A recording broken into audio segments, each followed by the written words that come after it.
On this episode of Ask Christian Counseling Associates, we're joined by Ian Lee, intern counselor at CCA, for a conversation about a growing concern among young men today.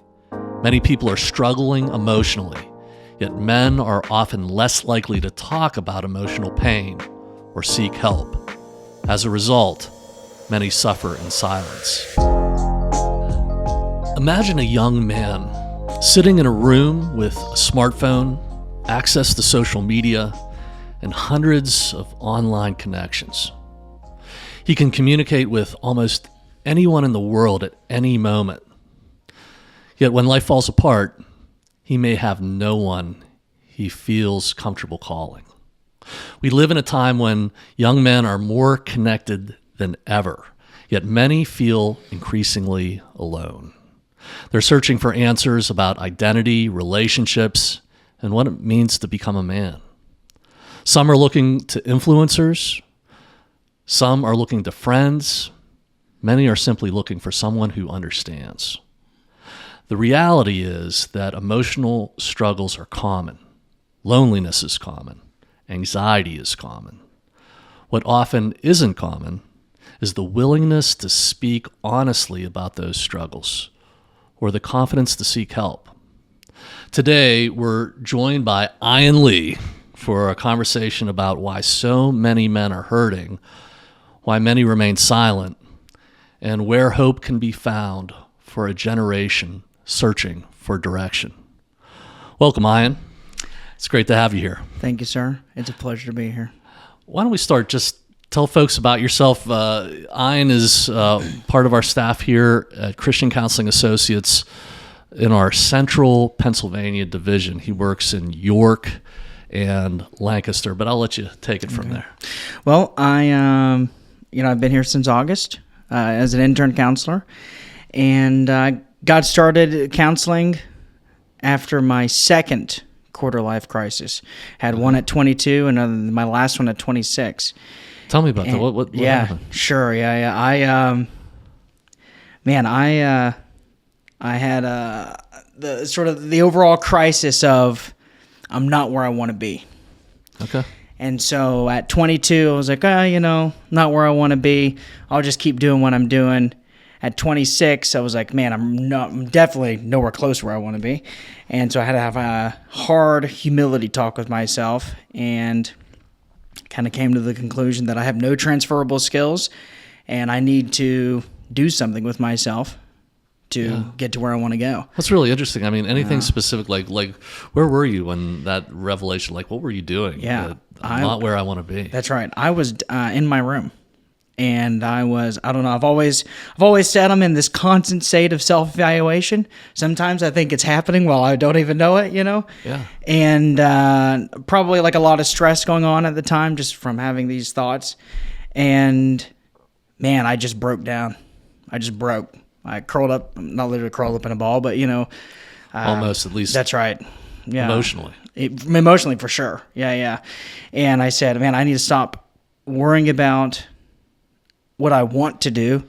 I need to start focusing on things that I'm good at, kind of competency over pleasure kind of deal, Mm-hmm. And I just said, well, what am I good at? And the natural skills and tendency said, well, counseling. And I'd have to imagine, like nowadays, you could really, like, very easily spend hours and hours, like, binge watching shows, like entertaining yourself, finding a way to sustain that, and at the same time feel like you're getting nowhere in life. Mm-hmm. Now, I don't know if that's like, anything that you've experienced, but it's just, I still remember, being like 22 and this massive task of having to figure out what the heck am I going to do? That's right. Yeah. Little to no guidance. Just in general, like obviously, our parents do the best that they can, and that's a reason alone to honor them. But there's you as an individual, there's only so much that you can only know that, you might hear that you may not even realize that you need or that so the hamster wheel effect, kind of like what you're talking about, like just binge watching and just going through the effects the hamster wheel effect is real. And you can blow your life away, and before you know it, 4 or 5, 10 years has gone by and you're like, wow, nowhere close to what I want. I mean, for example, by the time I was 21, Doc, I wanted to be married and in full career and have children. Mm-hmm. And I'm 30 years old now, and that's still bizarre to say. And yeah, it sneaks up on you. It does. Yeah, it kind of does. And you know, and it's like, wow, like a lot of humility in order to accept things that terrible things I've done and terrible things that maybe have happened to me, and you just got, you got to move on. You got to go. Yeah. So, yeah. Well, I appreciate you saying that, and you're in the last part of your master's degree, and so you're living the dream here at CCA as an intern, in a clinical internship here, and Ian's doing a great job, getting a great start to his clinical career as a Christian counselor. We were talking at lunch, and I value the opportunity to be a counselor, but I wish I would have made the decision to become a Christian counselor sooner. That's right. And so, 7 years of my career was spent searching. And, so you're doing it right. Well, I appreciate that, sir. And, we want to tell everybody who's considering, doing an internship, you could be like Ian. That's right. You can be just like me. You got a lot of interesting stuff going on. You've already helped a lot of people. And I think you're articulating something that I would ask you about. Because today we're trying to figure out, what is the biggest struggle facing young men that older generations may not fully understand. Yeah. Is this it, do you think? Or is there something It's part of it, for sure. deep? Yeah, it's a part of it. It's men are very I think they're more selfless than what they're made out to be. Mm-hmm. I think at the core of every man is a desire to serve and to be respected. And not from a tyrannical perspective, but because I want to serve you, and I'll give my whole life. I mean, I once heard that, we'll take it like, men and women are very crucial to each other. I've once heard that, if a man really loves a woman, he'll move mountains just to see her, and that's a little hyperbolic, but the point is still the same. And, you have these men that are struggling with purpose.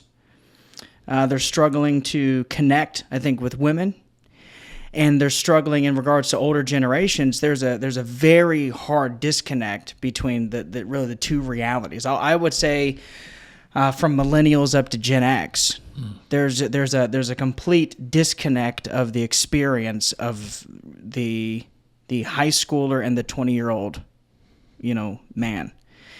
And this idea that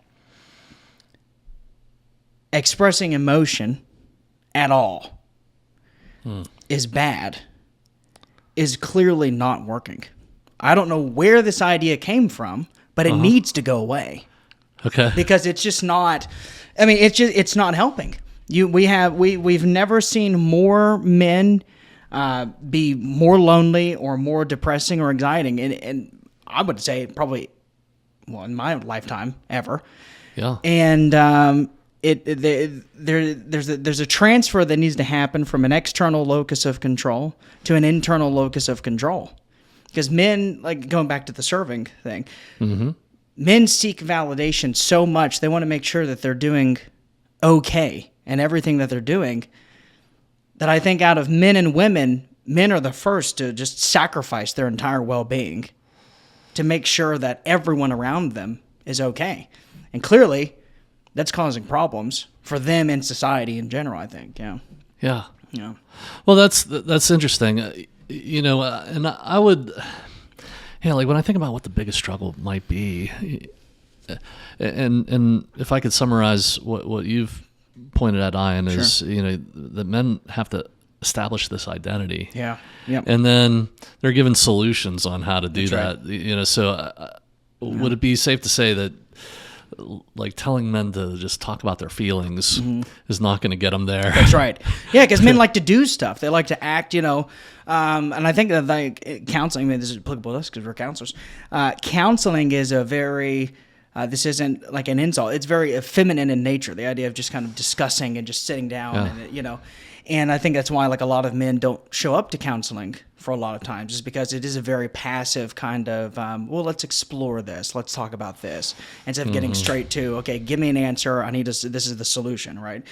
Yeah, for sure, I think. Yeah, so men are being pressured sometimes just to like get into things that are not masculine or part of a male identity, and we're giving that to them as a solution. Yes. I think of something that on my way to this podcast, I remembered being a professor at a community college. It was one of my first teaching gigs, and I taught marriage and family studies. And in that chapter, they would give you the textbook. So the university or the college would say, "Here, you're gonna teach this text," and probably like chapter 7 or 8. On the front page of the chapter was a man and a woman who were dressed in jeans that looked the same and a white T-shirt that was the same, and they were on the beach and they were jumping up towards one another. Their haircuts looked the same, and you really couldn't tell them apart, male from female. And it said in the blurb below, this is the ideal future, androgyny. And I turned to the class and, I was just like, this is absurd. That's right. It is, who would even think of this? This is what the experts say that we should become. Right. Now, this was 20 years ago. Right. Now, I might not even be able to get away with what I've just said. That's right. Standing before a university, because I would, what evolves out of that is concepts like toxic masculinity. That's right. And these ideas and these pressures that we put people under is if you're too much of a man, maybe that's too much. That's right. Yes. and you're harming people. Yeah. And you know what? Yeah, you could show a little bit more femininity, or maybe you are feminine. Maybe you're not even a man. That's right. That's right. And those questions now become real, where people are saying, maybe I'm not supposed to be this. Mm-hmm. Yeah, there's definitely the social message of, if you are a man and you're being a man, that's a problem. And for some reason, I don't know when this happened, but the shift from a masculine society to a feminine society has, I don't know when it happened, but it has dominated every sector of life.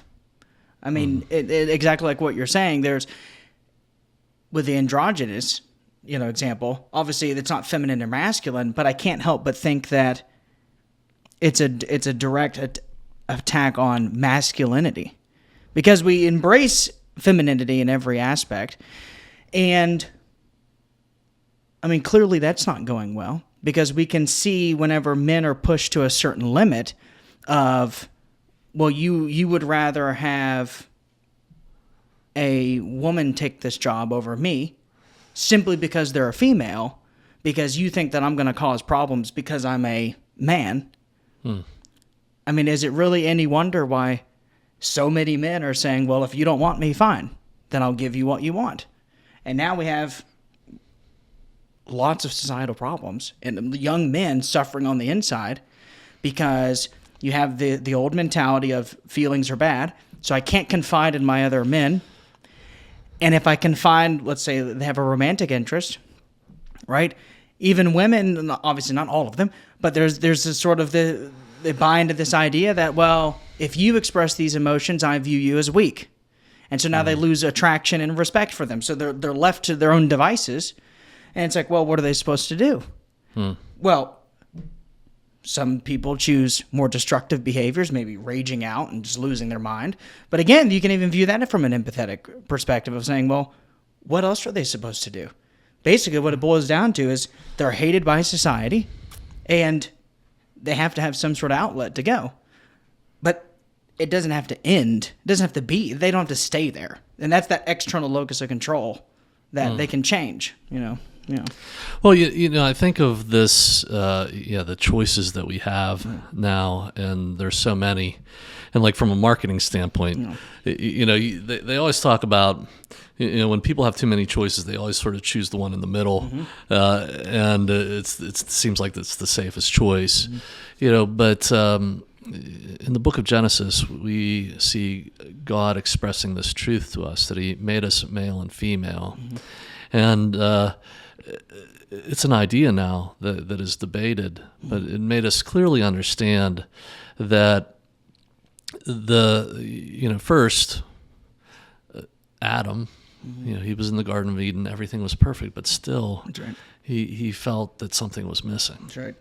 And so woman is created out of man, and the only way for a man to become whole is to join back to a woman. Yeah. And so you have these institutions like marriage that now we say, hey, just wait.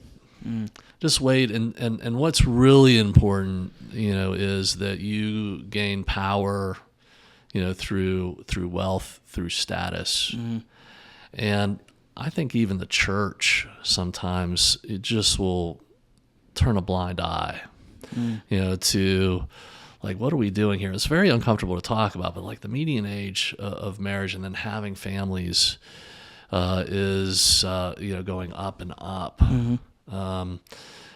And we're below the replacement rate in births. So, to increase in population, you have to have 2.1 kids.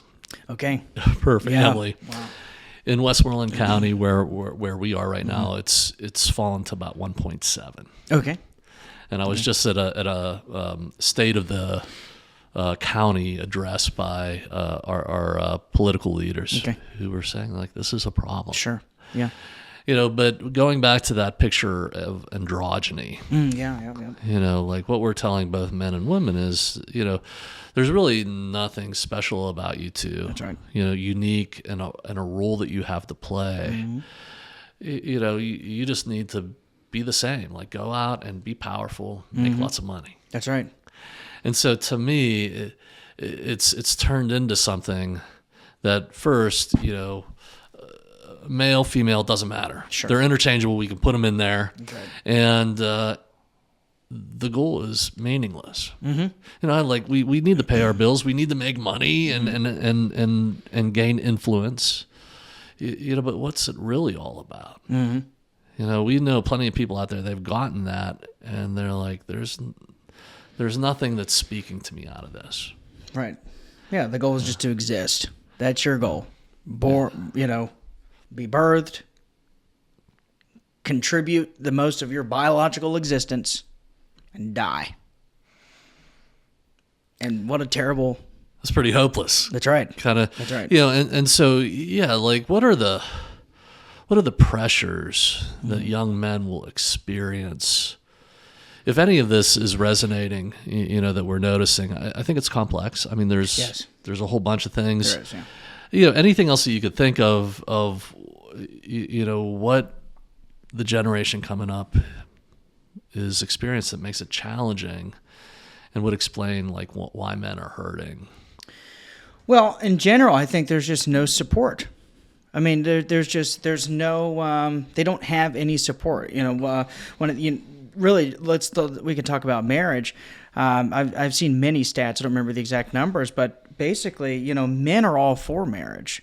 But what we see is that actually young women want nothing to do with it, which is very wild to the outside person, because they think all women are all for it because they have the biological tick inside of them that want it. But with the rise of and the present day mentality of, hey, women, you can be just like men. You don't need men, and you can go out and do what you want. And men are like, well, but I can't have a family. I can't serve someone if there's no one there to serve. If there's nobody that needs you to do something. That's right. And I don't see that as an empowering situation for either person involved. I don't see how, especially for men, there's only so many choices you can make, but when it comes to being married, you only have one option. When it comes to having a family, there's only one option, right? And exactly going back to Genesis, it is inbred inside of you to do these things, you know?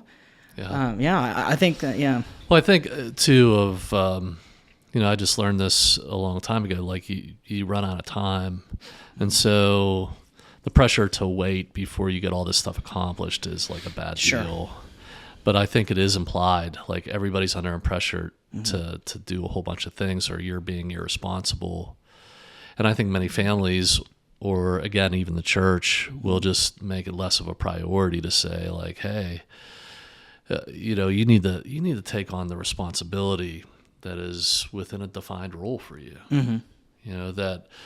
Maybe that's not for everybody, and there's always exceptions. That's right. So people are going to find themselves on the outside of the mainstream of whatever. That's right.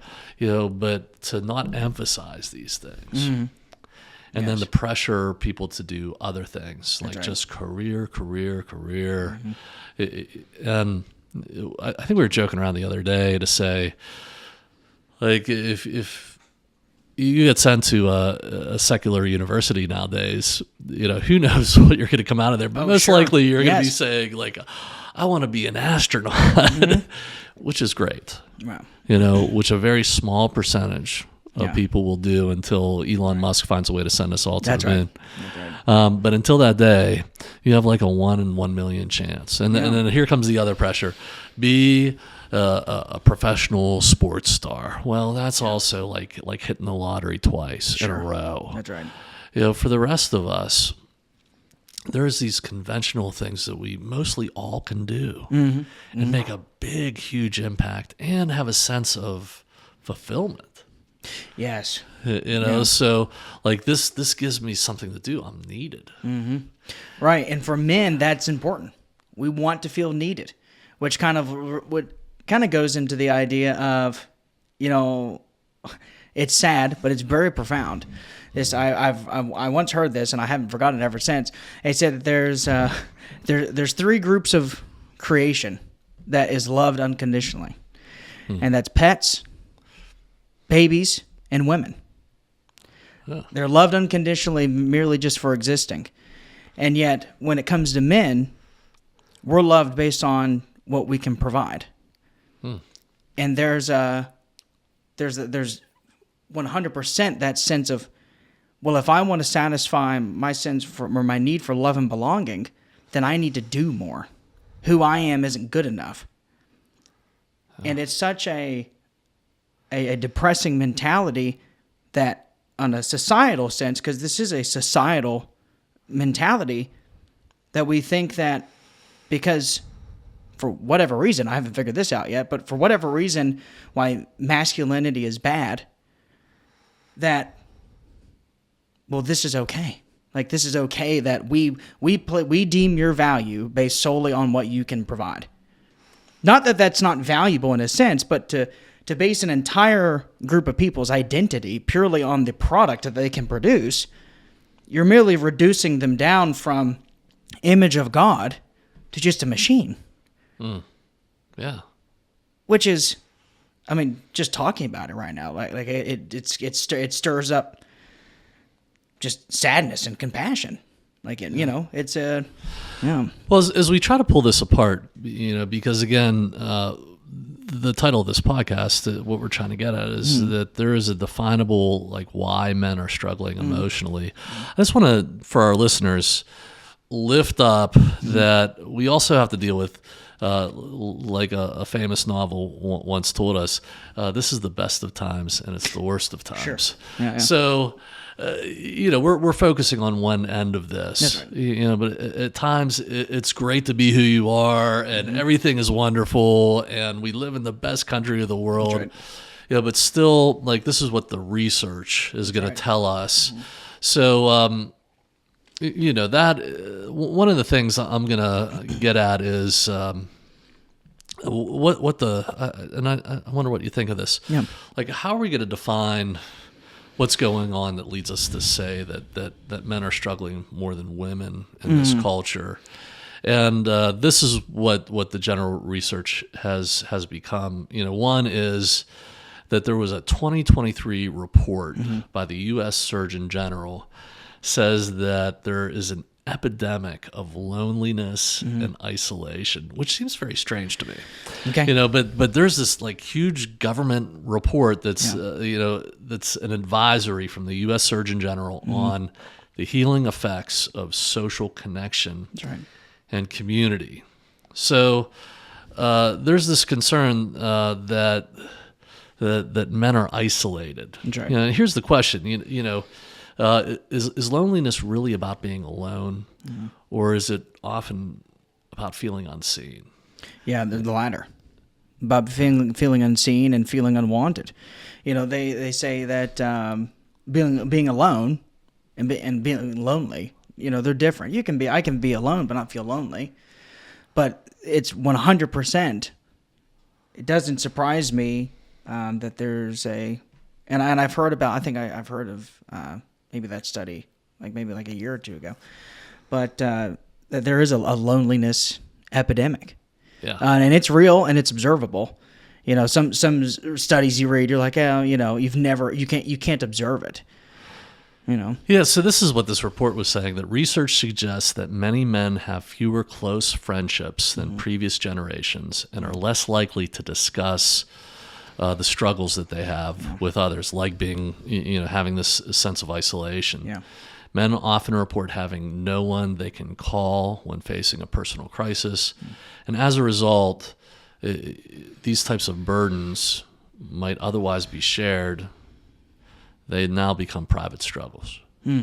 So there is still this, this thing that's masculine. And it sort of gets at, we want people to talk about feelings. Yeah. That's maybe not it, but there is this kind of thing that men tend to do, and I think that probably became the solution from the mainstream of mental health, is to say, well, if we get men to talk about their feelings, then they're not going to feel isolated. Sure. And they're going to be sharing with other, but when you hear that there's this male loneliness epidemic, what do you think is driving that? And I don't think we have any kind of definitive. There's some things I'll go over here, sure. But just in general. Yeah, just in general. I mean, what would you say just from experience? Lack of quality relationships, but more importantly, lack of safe relationships. Because men like to express their emotions, but it doesn't necessarily mean that we need to sit down and have a full-fledged conversation about it. It might be, now that I'm thinking about it right now, I feel like men are more nonverbal, or at least with their emotions, and more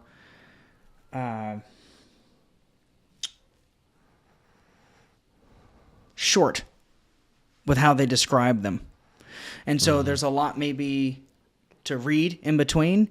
And when they don't have safe and secure and quality relationships to engage with, specifically with other men, they're left to their own devices. So I would probably say safe quality relationships is for sure. Yeah, and that's that resonates with me. Like, what is a quality relationship? Or do you think men engage that easily? We see this this rising discussion around this manosphere. That's right. Yeah. Have you heard about this? Yeah. Okay, I honestly, when I was researching it, I've never used that term. That's right. Yeah. But there's these popular figures now that I think is really marketed towards 20s and 30 somethings, and this would be Jordan Peterson, Joe Rogan, maybe more controversial, Andrew Tate, David Goggins, and even more controversial than that, like YouTube influencers like Nick Fuentes. Sure. Yeah. This reflects the popularity of these public figures reflect a large audience of young men. Yes. Who are looking for guidance, identity, purpose. Yes. So the fact that these voices attract millions of followers, and they do. That's right. Suggests that young men are actively searching for some type of answer. about who they are as men and what the meaning of their lives are. That's right. And what it means to be a man. Yeah. Now, we're not, I'm not suggesting that necessarily all these figures perfectly identify with being a man, but they certainly resonate with, obviously, millions of people enough to say, hey, yeah, there's some sort of internal desire for masculinity. And I may not know the complete picture of that, but man, I'm really liking what I'm seeing here. You got these tough, empathetic, I think is what is really powerful with these guys, because they're saying, hey, I understand you. I hear you. I see you. And here's a solution. They can't be faulted for they being the men listening to them. How can you fault them for saying, finally, someone, I'm yearning, I'm so hungry for someone to see me, to understand me, and they just articulated all of my problems, and now they're selling me a solution. Yeah. And I have heard and I've seen many of these guys before, and a lot of their stuff, I don't think is healthy for men to do. But at the core, it's kind of like, there's a reason why men dream and fantasize about dying in war. Yeah. They're like, oh, I just want to rush out and just like be a hero, right? Yeah. Whereas women are like, you're insane. Please don't do that, right? Yes. But that is a dream. Yeah, it's a dream. It's like, like you're playing around, you're running around, like, I do backpacking. Yes. And I'll go backpacking. And, sometimes I'll be out there and I'll fantasize and I'm like, yeah, I'm out here by myself. I'm living off there. I'm going to survive, Yeah. Whereas, like, that's a very masculine thing to have. And so you have these guys in the real world that are appealing to that. Especially Jordan Peterson is a bit more emotional than the other guys. And he encouraged them, hey, it's okay that you feel stuff. Well, how about David Goggins? Like, he must be like in his, at least in his mid-40s, and he's...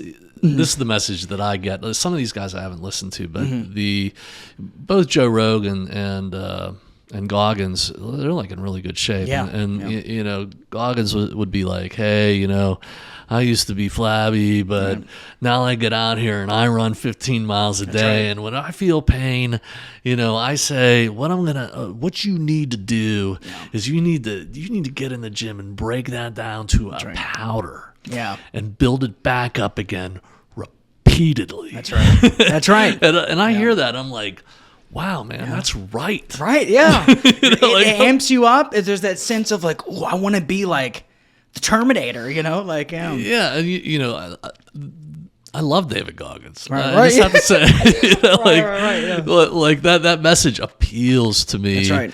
As a 50-something guy. Sure, yeah. And at the same time, this thing to make your life perfect, while at the same time, I'm pursuing all these other things. I wonder when that becomes impossible. Yes. But again, it resonates. That's right. It does. Well, and it's the strive for perfection in something that is a distorted version of perfection. Like the core of what they're striving for, this heroic, masculine framed image, I think is good. Yeah. But again, it's an external validation. Hey, if I do this, is everyone okay with this? Like, if I do this, am I bearing fruit for other people? Yeah. Like, and so, yeah. Yeah, but that, and there's a theme in there that I like. I hate to see a man like give up and say he can't do it. That's right. Yeah. Just like nothing else. This man, oh yeah. And this message to say keep going. Right. That's right. Yes. I think that is something that's unique.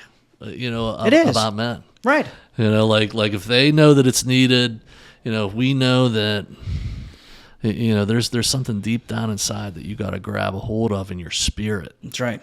That even if you pour everything out, or like you put your life at risk, yes, it gives your life special meaning. That's right.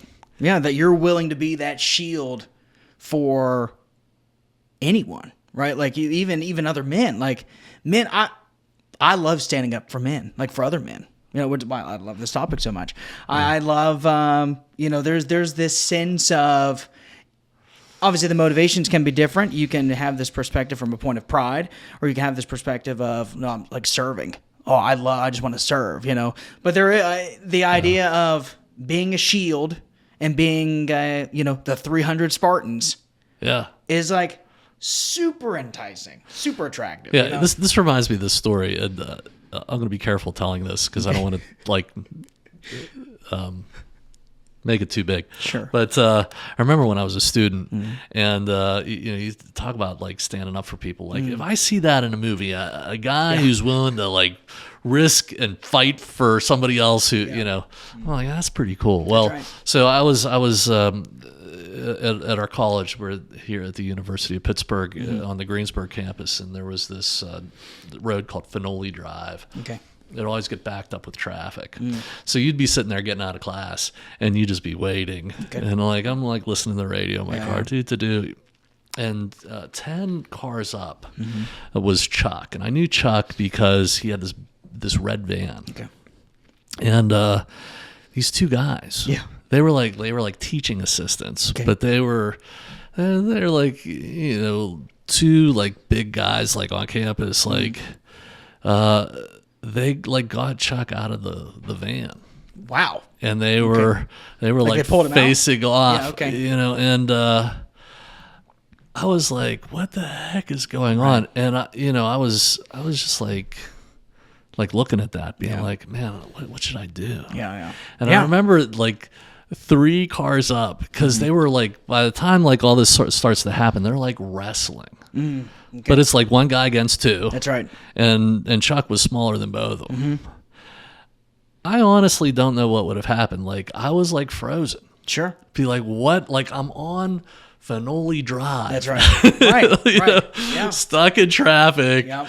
I wish this wasn't happening. And then 3 cars up, this lady gets out of her car. Yeah. Looks back, and like she was looking at me, but she's probably just looking back. Okay. Yeah. Saying, "Isn't somebody gonna do something about That's this?" right. That's right. And it made me feel sick. But I like got up out of the car, and I stood between Chuck and these 2 guys. Okay.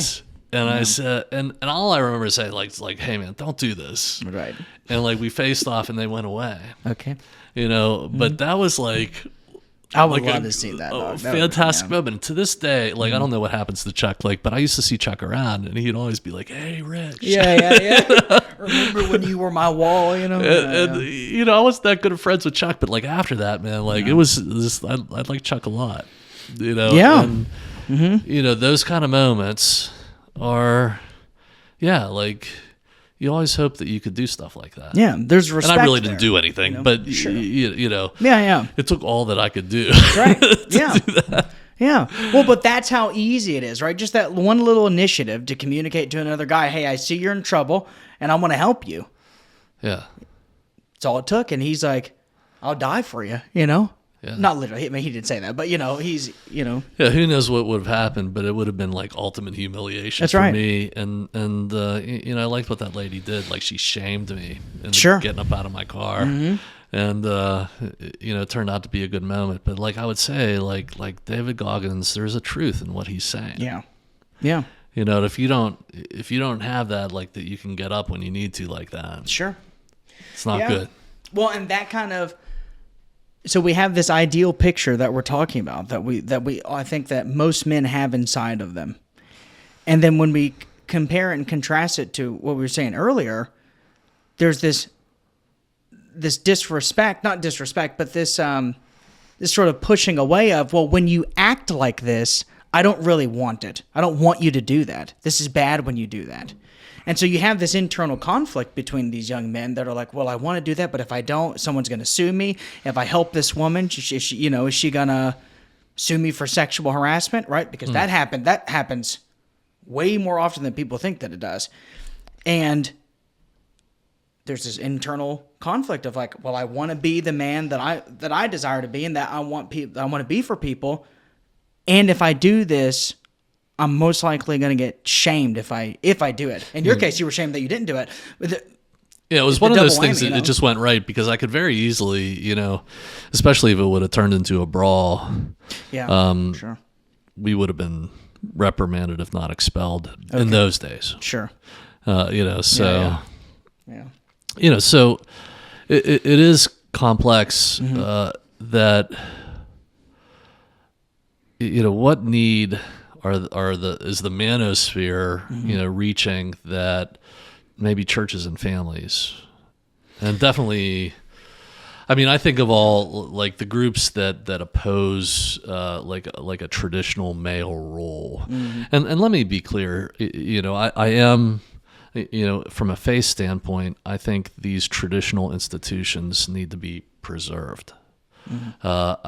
I don't believe that in 2026 that we're any smarter about what it means to be a man than we were 100 years ago. Sure. Yeah. And so I do like these types like Clint Eastwood and John Wayne, and like, if you say that you like John Wayne nowadays, it's like, what? Who is this person? Who is he? Yeah. Who is he? That's right. Yeah. But that is like a conservative viewpoint, conserving this tradition of what it means.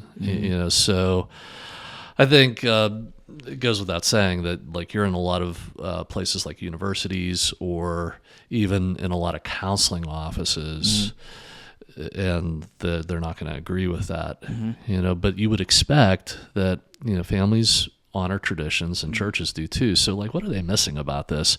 Or are they right on? Because it has been said that even the family is not lifting up what's important, about facing these challenges, or the church sometimes. Yeah.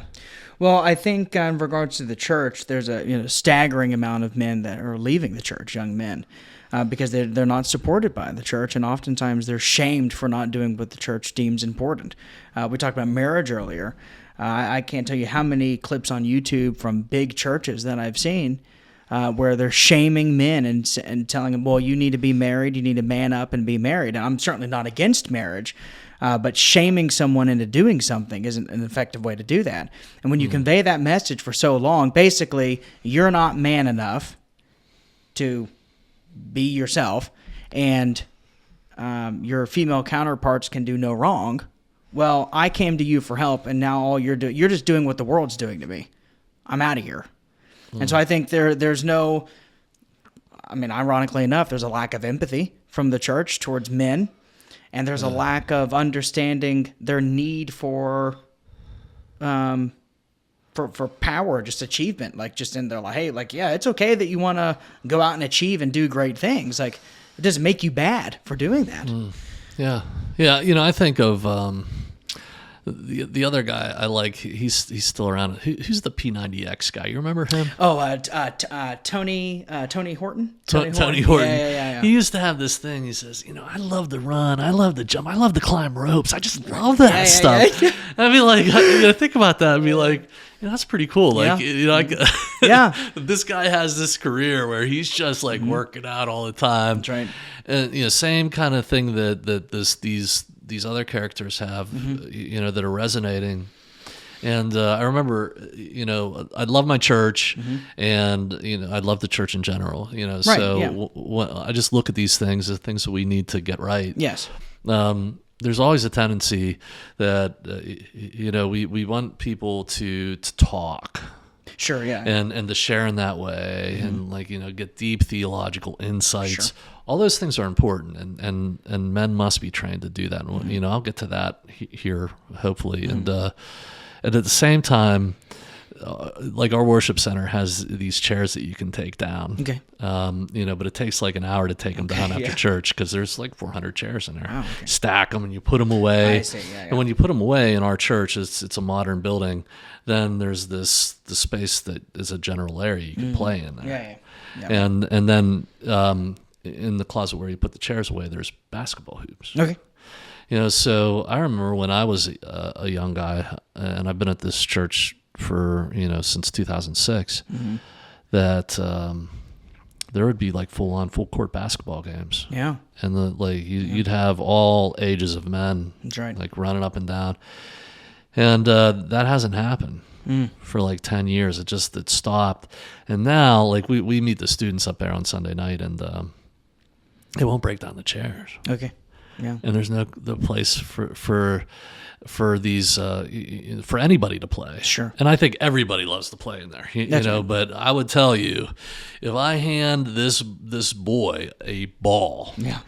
and say, go do something for an hour, they would just run up and down and throw that ball. That's right. and just keep going. And then you'd ask them they didn't really do anything, but you say, hey, are you having a good time? They'd be like, yeah. Yeah, I'm killing it. Yeah, I love it. this. Yeah, I made this many and I missed this. Yeah. And they'll come back week after week, and you'd be like, here's this ball. That's right. Now, of course, we should have something better, and sure. I'm working on it. But, like there's such just like, that is one thing I know about, just the feeling of being able to run your fastest. Yes.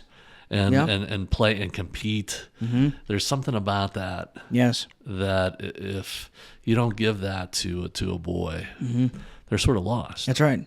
Well, because it appeals to that idea of, like, hey, if I'm physically strong, I have this physical reliability, right? Like, if I'm physically strong, that means I can take care of the people around me. If I'm athletic, that means that I'm just more powerful, right? Like, men love the idea of being powerful. Yeah. Yeah. So, what are men like, really looking for? Many commentators focus on what these influencers are saying. So, I don't know about the other, like Andrew Tate seems to be like different. I haven't like listened to a lot of him, but he's more like really saying, I don't know, how would you describe Tate? Andrew Tate is he's very focused on, I would say, it's just more superficial things in general. So, the height of your, but I mean, again, I don't watch him very often because in general I don't agree with a lot of his rhetoric. Again, they all share a same general rhetoric that I think is good. But he's all about, sleep with as many women as you want. This empowers you, right? Very controversial. Yeah. And the Christian community doesn't agree with that. That's right. Yeah. Ecclesiastes shows us that doesn't work out for it. It's not going to satisfy you. But and then, acquiring wealth and just being powerful and making money and all that. And the mindset, is just not good. Right? It's not there. It's kind of placing value in your achievements, which is fine to achieve. But to place all of who you are into those achievements is a problem. Right? You're idolizing those things now. Are you or your family struggling with addiction or a substance issue? Christian Counseling Associates is ready to serve you, providing a wide range of addiction services in the Greensburg area. We serve both Christians who want their faith integrated into the counseling process and those holding any beliefs about spirituality and faith who want excellent and effective counseling. With many years of experience with mental health and substance use disorders, our counselors are professional, highly trained, and accessible. Don't try to do this alone. Find your turning point today at CCA. For more information, visit our website at ccawpa.com or call us at 724-396-1510.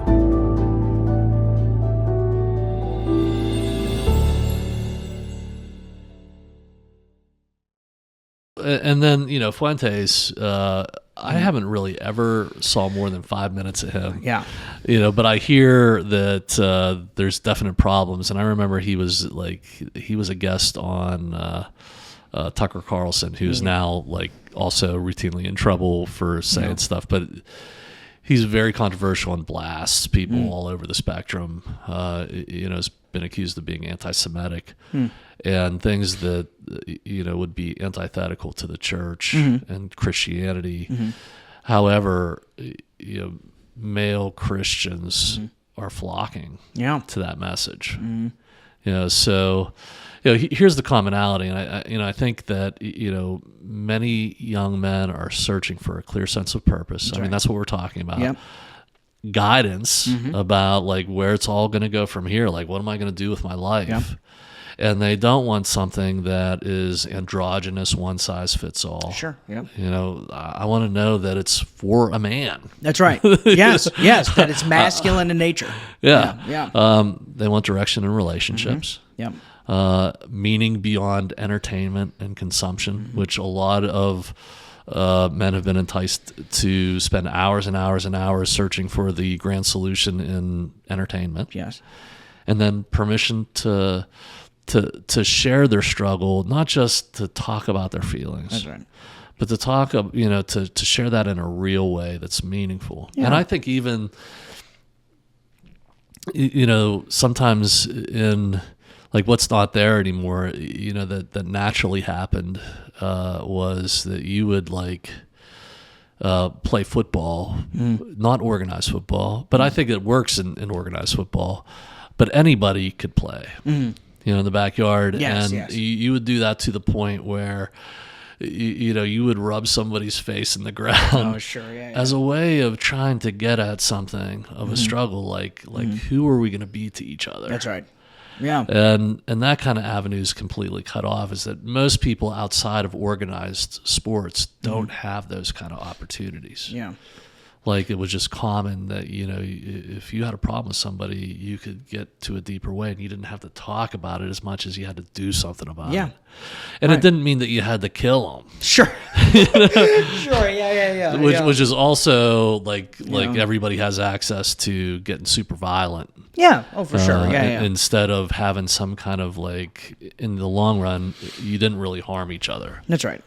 So this permission to deal with your struggle. That's right. And I think especially the permission to deal with the struggles with other men. It kind of sounds, one of the things that you reminded me of that you're talking about is that there aren't many avenues for men to engage with each other. That is really valuable for them. It's all very superficial stuff. And unfortunately, because of where we are, they're fine with that. That's safe. I don't have to confide in you. You don't have to confide in me. Because if I can do that, there's no risk of you telling me I'm wrong or, I'm assuming here, but the risk is removed. And so having more relationships with other men, whether it's older men, whether it's the maybe similar ages. I know for me personally, I like to have more. All of my friends are older than me. All of them are. And because there's a sense of it's easier to respect, But, Yeah, so there's nothing wrong with cross-generational. That's right, yeah. Yeah, for sure. As long as it's safe. If I'm going to someone and I'm talking, and let's say they're 50-something, and I want to talk to, hey, look, I had a really bad day, or hey, I just broke up with my girlfriend, whatever the case is. And the response is, well, it all happens, get over it, you're going to be okay. Oh, great, thanks. Appreciate that, Yeah.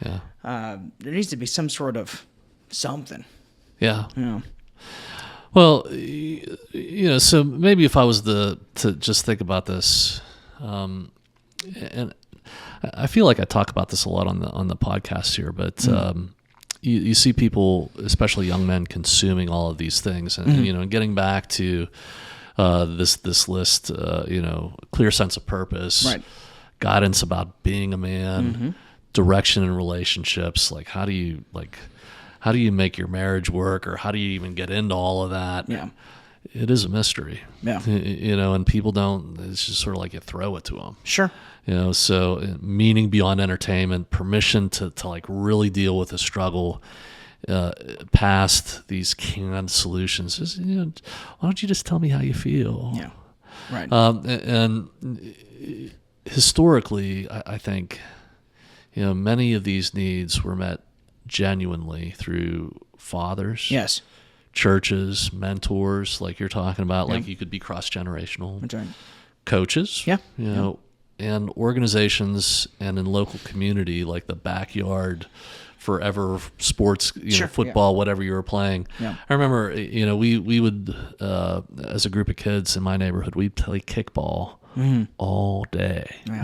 That's right. And I was trying to hit, there was this court that we made out of this house, and I was always trying to kick the ball up Yes. on the roof. Right. And we would just spend out, all of that has been weakened in many places. It's very much more hit or miss, or it's not happening. Yeah, because it's frowned upon. Yeah. If you do these things, you're engaging in masculine activities, and masculinity is not good, and so therefore you don't need to be doing that. Yeah. You know? Yeah, and not only that, I mean, there's complex things that people are, pointing out. Like, I could be outside all day when I was, even under 12. Now, you don't want to let your kid out of your sight. Oh, sure. Yeah, sure. And that only just extends that you miss that part, and then, it's just been weakened. So, that's true. yeah. So the popularity of the manosphere, I think, is you can get all that online in a super processed way. Yeah, I can see the convenience of it for sure. I also, I'll fall back on the, what I was saying before, is that I truly look at it as these are the mainstream people that hear me and see me. These are the people that they see, and I have no other option. There's no other option that's yelled at me. They get me. They get me. That's right. Yeah. So, they tell young men especially, like, here's your mission. That's right. And this is what discipline looks like. Yeah. Here's how to improve yourself. That's right. Yep. And it works. It does. So, even if Christians disagree with this, it's like really resonating with people. So, here's the next statistic, and we're going through this because people might say, like, hey, men are just struggling as much as women are. Come on, right? But there's this one really telling statistic, and it's on suicide. Yeah. That and this is pretty sobering, but roughly 80% of suicide deaths in the United States will occur with men. That's right. And when people are seeking help, the lowest, especially with the suicide statistic, is always been sort of older men. Yes. You got to really watch that, because people get very hopeless. And I think it falls along with what happens after everything that you were needed for passes away. Sure. Your job, your family moves on, maybe you lose your marriage, right. and now you're old. These things stack up for older men, but they're starting to see that kind of same desperate dynamic in 15 to 34 Oh, wow. years. Okay. I didn't know that. That's what the statistics are saying. Wow. And I try not to give too many statistics, folks, because it gets, too much. But it is also, who is going to seek help. Sure. And it's disproportionately, that women will very much more connect with people than men. That's right. Who will stew in this. So it's a big problem, like where men will struggle. Yes, because they do struggle alone, and they. I don't think that it's kind of, I don't want to say frowned upon, but there is this idea of like, oh, if I go get help, I'm weak. Right. Oh, if I try to go out, someone might see me and, oh, what are you doing? Where are you going? Oh, you don't have your life together? Well, like, what's going on? Obviously not everyone, but I'm sure that that's a resonating fear that happens inside a lot of men that, try to do that. Yeah, and again, it plays on masculinity, where I don't want to be seen as weak. That's right. But what is the cost of pretending you're okay when you're not? That's right. So, what do you see, if we could just take a quick reflection, when somebody's getting overwhelmed, not somebody, but like when men are getting overwhelmed, what do you see happening? Like, what do people typically do? If you can imagine, other than like really reaching out to somebody, sharing the burden. Like what men do when they get overwhelmed? Yeah. Physical activity is an excellent stress relief that I see a lot of men do. Exercising and releasing that cortisol through physical exertion is a very common way that men release stress. There's also just the brute force method of I'm stressed out, but I don't have time to stress out, and it's got to get done.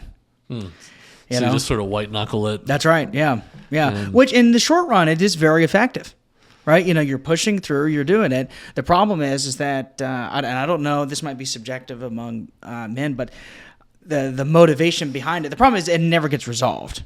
So it's white knuckle, white knuckle, white knuckle, but then there's no time to just breathe and stop, because now it's like, oh well, I'm stopping.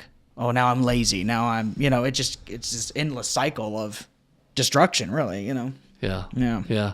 Well, this is what I would say is, like, pain hidden rarely becomes pain healed. Sure. Okay. And so if we find a way just to like work it out in isolation, there's a couple of things that we really lift up here and value, and one is that there's a spiritual component to your life. Yes. And and embracing what's happening to that human spirit. Yeah. And understanding that is like what you have to take care of to meet the Holy Spirit. That's right. Yeah. Deep down inside. Yes. In your spiritual heart, you have to guard and take care of that. And so there is this private component that you have, this private place where first you have to acknowledge that that's there and that's been created, and that God has a purpose for it. So here's your mission. That's right. And like no other time, as we become more of a secular society, like, what is your purpose? What is the meaning of life? Right. There is no meaning. That's right. It is just what I do. It's what I accumulate. It's material. It's whatever. But that, learning about that and learning how to express it, which makes it more real. So I'm not just talking about feelings here. I'm talking about that there's things deep down inside that are important. Yes. And then the ability to care for that in other people. And so it's not just like I'm going to sort of look this up on YouTube. That's right. But I'm going to have a real encounter with another person. Yeah. Because I have to understand that I'm responsible for people in my life. Yes. Like you were saying, like taking care of people. That's right. So someday I'm going to be at the head of a family. And so I'm going to need to know how to connect with this woman. And then I have to prepare for the day where there'll be children. Sure. And I have to be careful with them because there'll be like mini versions of, that's right. And so like, but I'll have to hear stuff in them, so here, let me tell you this about me, and hopefully you can tell me something important back. That's right. In the right time, in the right way. Yes. That's right. That's right. Yes. And this is not for like when you're at the checkout counter and somebody's saying, "How are you doing today?" And you're like, "Well, let me tell you." Yeah. There's a right time and a right place, to share these kind of things in a communal way. Yeah.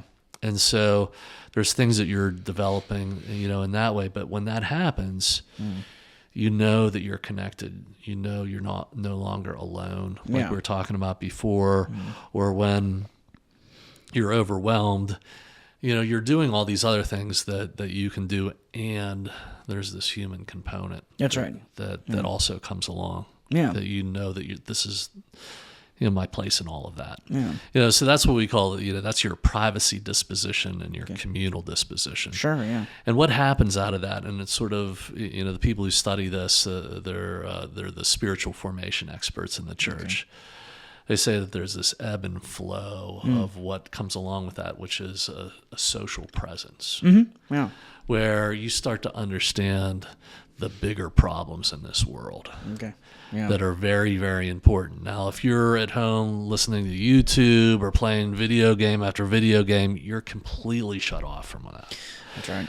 But like you talk about, like men need to have a sense that they're needed. Yes. Well, when you're in touch with, the struggle between good and evil, the spiritual battle and the social presence, again, that you can't always be in touch with it. It's too big. Right. But, when you understand that there's these big problems that I need to find a way to get involved in. That's right. That's right. Then there's this unending reservoir of being needed.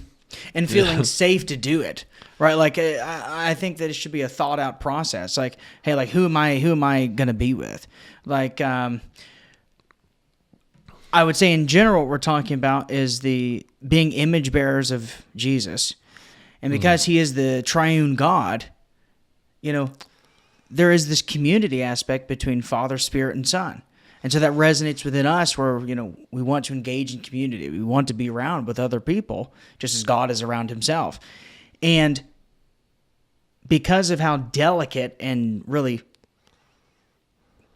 unsure and rocky men are, they're like, yeah, I want to, and I got to be really tactical about it because, man, I'm tired of being shut down everywhere I go. So I completely agree. I completely agree with you. Yeah. Yeah, like we were talking before about, we train in all of these psychological theories, and so Ian is trained in these. We were talking about Glasser. That's right. Yeah. What's his first name? William Glasser. Yeah. Yeah. So William Glasser was slipping in my mind. Yeah. Famous psychiatrist in the field who would talk about these needs that you have, and you have to really understand that there's like deeper needs. In the acceptance and commitment therapy or the contextual behavioral sciences, it's understanding that there's deeper meaning and that you can't avoid that. That's right. But there's this natural tendency to want to avoid because getting in touch with that is painful. That's right. Because, again, this social presence, you understand that there are things that are messed up. That's right. In you and in the world. Yes. And it has to be fixed. That's right. That's right. So people would just be like, I don't, but that is what, will bring about a way to face this. And so those tends, we do those kind of things in counseling, and it's not just about like having people talk about their feelings. That's right. Yeah. So that's sort of like a misconception. Yes. You shouldn't train people just to talk about their feelings, and what naturally happens is they end up following their feelings. Yes. Disaster. That's right. That's right. Where they dictate what they do based on what their feelings, on what their feelings are, instead of saying, okay, I'm feeling this way. What do I need to do now? Or I'm feeling this way, so therefore I will do in accordance to what I'm feeling. Yeah. Yeah. Yeah. So who knows what kind of feelings I'll have today? That's right. But I'm always standing back from that, saying, no, I'm going to let that one pass by. That's right. Yeah. And it's one of your best tools. Yeah. Don't follow your feelings. Your feelings should not dictate your relationships. That's right. Or it's nice when all that lines up, of That's course. But it's not the guide for your life. That's right. It shouldn't be the core of your decision making. Whereas kind of like with choice theory, Dr. Glasser views feelings as just information about, okay, this is how you feel about kind of your inner world and what you're doing. Are you getting closer to kind of this ideal world that you want? Well, if you're happy, or if you're feeling happy, yeah, you're closer to what you want. But if you're feeling sad, it's not. And so it's not, well, because I'm feeling sad, I'm now just going to change my logic based on how I'm feeling. Yeah. You see people doing that all the time. All the time. That's right. So when we talk about why people are emotionally struggling, I think that there's you can pick, but there's a lot of off track things happening. But now, if we were to say, okay, like how do you deal with that in faith, and what is ultimately emotionally healthy for men? Many commentators have noted that young men are wrestling with all these things. We've went through that, but how does faith influence? Or how does these deeper things? How am I going to face this? And first of all, I would say, just throw out this idea, like healing begins, when pretending ends. Sure. Yeah. And so. That's what you're going to expect in Christian counseling, is that there are deeper, more meaningful things. And there is a timeless role that is your responsibility. Yeah. That you need to take up and That's discover. Right. That's right. And I think it's every young man's battle, to figure that out. And I appreciate what you say here at the beginning of this discussion. Like at 22, you were feeling that. Yeah. That's right. Yeah, that's right. And, that ultimately leads you to say, I'm going to help, people who struggle by becoming a counselor. Sure. Yeah. That's right. here and that is the timeless, responsibility of taking up a profession. Some of our people, they'll take up a skilled trade, and that is valuable. Yeah. Others will take up a profession, which means I will spend my life Right. and pour it out. That's right. To figure out how to alleviate suffering and people getting destroyed. I'm gonna solve big questions That's in right. this society and make it better. Yeah. And so you go and you study your life away, That's right. try to find the timeless wisdom. That's right. And bring it to people who need it. And that's a way of giving provision. That's a way of, as being a man, that you can, especially with counseling, very transferable skills. Yeah. At one of my group supervisions with class, one of my fellow interns was saying, counseling is just a way to. They're basically just teaching you how to have a conversation with someone. The basic counseling skills. The micro skills, yeah. That's right. And I was like, wow, you're right, Sarah. And it's very transferable with building relationships with people. And what we're talking about here is, men have this lack of relationship, specifically with other men, and just any good relationships. And so if you can get into a profession, I love the way you put that, by the way. It's like your life commitment to finding truth. That's really good. Yeah. If you can transfer that, the intangible skills that you learn from that, I don't see a world where that hurts you or puts you in a worse position than you were before you started. Yeah, you're going to find meaning in that. That's right. And it's worthwhile doing, and it's fraught with danger and That's right. adventure. That's right. We So- love it. That's right. And at the same time, I think the debate now too is, if you decide to not do that, because everybody now has been taught to go to college. Yes. Some people, the ability to perform a skilled trade and become a master at that, and just build, highly meaningful, highly valuable. Yes, it is. So we're seeing that message, but that is, I don't know, the search, to become, like to, like what am I going to do with my life, and to teach people about that.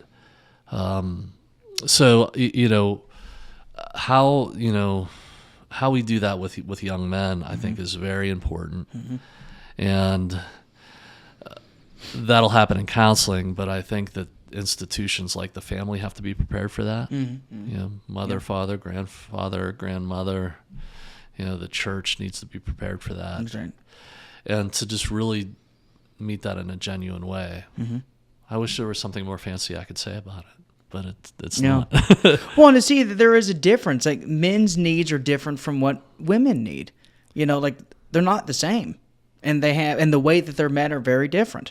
And there seems to be this exclusion of, I mean, I'm not being away here, but it seems like it's we've gotten so used to meeting women's needs and making sure that they have everything that they want, and the men's needs get neglected. So yeah. So, let's, if we were going to help somebody, just really deal with this, what would you say to somebody, a young man who is feeling isolated and that they're not fulfilling their purpose? I mean, Yeah. I think the best way I can answer this is from a counselor perspective, and a personal perspective. I think you have to start with a good humility perspective of self-evaluation. You need to ask yourself, what do I want from my life? And you may not know specifically what that is, but how do I want my life to end up being? If you're a Christian, then you can ask yourself, what do I want from my life, and how do I want to serve God? Maybe you don't know what God wants from you right now, but be proactive about it and start doing something, and then God can use you where you are. If you're not a Christian, then you can ask yourself, well, what do I want from my life? And I think eventually, if you go down the route of self-evaluation, eventually you come to a point where you find God. And so minimizing down and creating a picture in your mind of, okay, well, this is what I want. I want a family. I want to behave X, Y, and Z. I want to be a man of dignity, of character, whatever. And then asking yourself, okay, well, what am I doing to do that? Well, I guess I'm doing nothing. So let me go see what it's going. And what happens is you go down this route of being proactive with it, where the only person's okay that you need at the time is yours.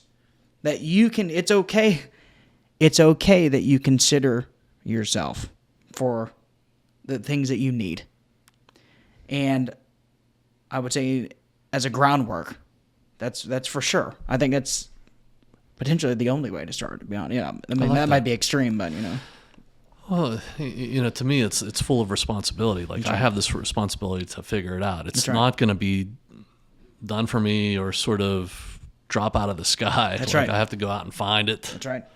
Yeah. And, the other thing that when I think of, somebody who's struggling, and they know they're struggling, and they're afraid to ask for help, that, we have to consider and humble ourselves that God has designs for things. And so the one thing that you need is these people around you. Yes. And so you're not meant to be alone. And you need to start planning to put family around you. You learn that in church. Sure.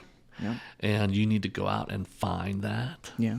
And allow yourself to open to that, which means that allow people to know about your life genuinely. Like, Sure. What are you doing? Yeah. And then what's going to happen is, instead of seeking out information, you're going to seek formation. That's God is going to form your life through those people because they will hold you accountable and they will help your life take direction. And sometimes you're just going to have the wrong idea. Sure. Or you were given the wrong idea by something in the society that's just crazy. That's right. Yeah. It could have been an influencer. It could have been what felt good. It could have been some idea you just had in your mind. That's right.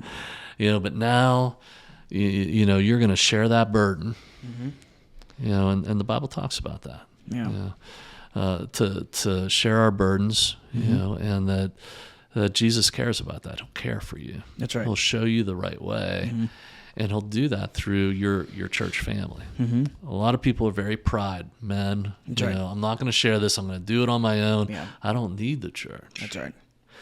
And one thing I would say is I don't see a lot of young men in church. That's right. Yes. Not as many as there are out there who knows what they're doing. And from that, if you're being formed by that, it's easy for you. Like, if you get into a jam, and you will, to go find a counselor. Yeah. And we would say, this is Christian Counseling Associates, folks. That's right. Go find a Christian counselor. That's right. Somebody who has the heart of faith. And you'll be able to do that. Without these kind of things, it's too difficult for people. Yeah. And I hear people say, I can't go to church. It's just, and they'll come up with a whole bunch of excuses. Sure. But they're not practiced at having that in their life, and it terrifies them. Sure. Yeah. That change. Yeah. And so I would say to young men, like, you need to get over that. That's right. And get in there. That's right. It's and you're saying what you're saying so eloquently, sir. And it may not be a quick change, depending on maybe how hurt or how distrustful you are of people. But I completely agree that your natural progression should be, hey, let's start doing this. Let's start working towards this. And who knows how long it takes. I mean, the only timeline you're on is yours and God's. And what I mean by that is ultimately what you do with your time is what you do with your time. And so as long as you're being proactive, I think, towards working towards this, if you think, well, I should be getting over this by now, well, maybe you should, but what do you care what I think? As long as you're making steps towards changing your behaviors and working towards what you're building, this community with this church or this youth group that you're a part of. I find just doing the steps will eventually be like a snowball, and then you'll become more active, as it goes. Yeah, if you're taking steps forward, then you're building something. That's right. and that is going to leave a legacy and something that you can have a deeper sense of meaning and peace in. Yeah. And so, yeah, you gotta, you know, I'm not going to say be satisfied, but expect that that's what it is. Yeah. That's the process. That's right. That's right. One step at a time. That's right. And, you know, so I would just lift up to, you know, today, like, you know, healing begins, you know, where pretending ends, and hope often begins. That's right. When we realize that we're not carrying our burdens alone. That's right. You know, so it is sort of nuanced. We're not telling you to talk about your feelings. We're talking about share your heart, and do that in the right time in the right place. Yes. And you're gonna get there. That's right.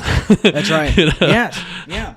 Well, and there's a point that you brought up a couple of times, and this just dawned on me, because I can see now someone may say, okay, well, if I'm not sharing my feelings, then what am I sharing? And it could be that maybe you share with someone, well, these are just my desires. This is just what I want from my life, or this is what I want out of this relationship. And then, because that might be an action-oriented goal. Well, this is what you want. Okay, this is what you need to do. You know, boom, boom, boom, whatever. You know, but that just came to me that maybe, Yeah. you know. And yeah, it's very much like in that, you know, reality therapy way Sure, of yeah. like, what are you doing? Tell me. That's Share right. that with me. And sometimes you're going to be looking back at these mentors, these people who are forming you, and they're going to be like, yeah, good idea. That's right. But be prepared. Sometimes it's going to be like, That's right. no way, dude. Not a good idea. That's right. Yes. Yes. Yeah. And have the courage to open yourself to that. And that is seeking help for men. You know, it's not about talking about your feelings. It's about engagement. That's right. I agree. And if you do that, you know, there's a design there where your life will unfold. Have patience, and you'll get there. Yeah. I agree with you. And I want to make it sound simple, you know, because it is the challenge of a lifetime. Yes. Yeah. You know, and so we respect, like, when we're seeing all this stuff come back that young men are struggling. I appreciate you coming in and laying in on that. Sure. And you know, I'd want our listeners to think about, you know, is this for you, or is there somebody in your life that you have to start to look into and engage and seek out, like, what is going on really? Yeah. You know, and it might be that you're seeing the person seek out an influencer, or they're engrossed in all this entertainment, or they're just living out some kind of fantasy, but they're really not doing anything. Sure. That's right. And, you know, those are just some of the things that you'll see that they're in trouble. You know, but hopefully we gave you some good ideas to be able to see this today, because the data we're getting back is it's a big problem. Yeah, it's an issue. And, you know, we want all our young guys here to grow up and do great things. That's right. So, Ian, thank you Thank you, for coming in today. And I would ask, which is traditional, that you would say a prayer for us, Sure. for, you know, the people who are listening who are struggling today. Okay, sounds good. Thank you, Lord, for this day. I'm going to ask you that you bless this conversation between Dr. Hoffman and I. Holy Spirit, I just ask you that you encourage these men. I help them to seek you and see how you have renewed masculinity for us. You've given us the perfect example of masculinity, and help us to sort through all of the fakers and the masks that charade as masculinity, and help us to discern how to be, you know, the men that you want us to be. Help us to be satisfied, and encourage us, and help us to love ourselves in order to better serve the people around us, and to better love and serve you, Lord. In Jesus' name, amen. Amen. Amen. Ian Lee, an Dr. intern, Hoffman. having a great impact right. at CCA. You know, thanks for being here today. Yes, sir. And folks, thanks for being with us. We'll see you next time.